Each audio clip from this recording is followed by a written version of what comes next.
برچسب خوبی بود. و کارت 98 پدری، عالی بود، بسته خوبی بود.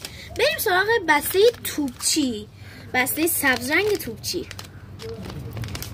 خب میریم که اینو باز کنیم، فشارش میدیم.